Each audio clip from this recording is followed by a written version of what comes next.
sebagaimana yang masyhur di kalangan kita semua bahwasanya Ramadan adalah bulan Quran. Allah Subhanahu wa taala menyatakan di dalam Al-Qur'anul Karim, "Syahrul Ramadan alladzi unzila fihi al-Qur'an."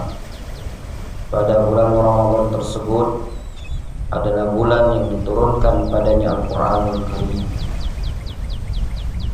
Oleh karena itulah kita jumpai di banyak tempat, di masjid-masjid kaum muslimin, mereka memakmurkan masjid dengan bacaan Al-Quranul Karim.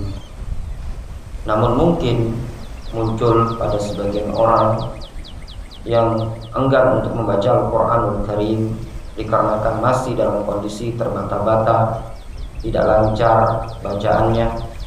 Apakah dia meninggalkan bacaan Al-Quran tersebut? Jawabannya tidak.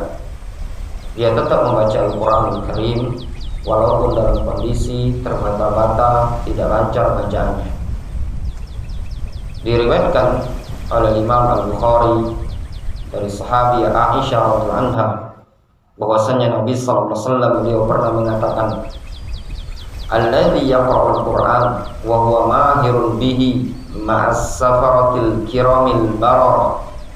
Orang yang membaca Al-Quran dan dia pandai dalam membaca Al-Quran tersebut, lancar bacaannya, tidak terputus-putus, mutkin, bagus, ma'as safaratil kiramil barara.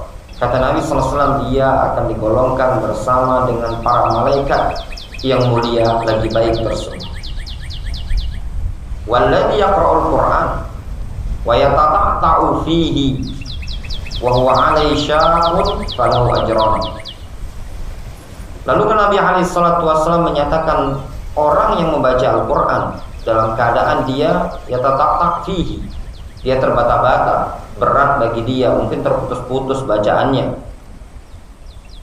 Nabi alaihi salatu wasallam mengatakan, falahu ajran, dia mendapatkan 2 pahala. Tidak merugi bagi seseorang walaupun dia membaca Al-Quran dengan terbata-bata, namun dia tetap mendapatkan 2 pahala. Pahala yang pertama adalah pahala kesabaran dia dalam kondisi bacaannya tidak lancar tadi. Dia tetap berupaya untuk membaca kalam ilahi, membaca kalam Allah. Yang kedua, dia mendapatkan pahala dari sisi bacaannya. Demikianlah bentuk keberkahan Al-Quranul Karim. Orang yang membaca terbata-bata pun tetap diberi pahala oleh Allah SWT, bahkan dia mendapatkan 2 pahala. Dari sini bisa kita simpulkan bagi kawan-kawan yang mungkin belum lancar bacaan Al-Qurannya, jangan berhenti dari membaca Al-Quranul Karim. InsyaAllah ta'ala Allah SWT maha mengetahui tentang niat kita dan tujuan kita. Allah SWT maha memberikan uzur dengan kondisi hamba-hambanya yang serba kekurangan di dalam membaca Al-Quran tersebut.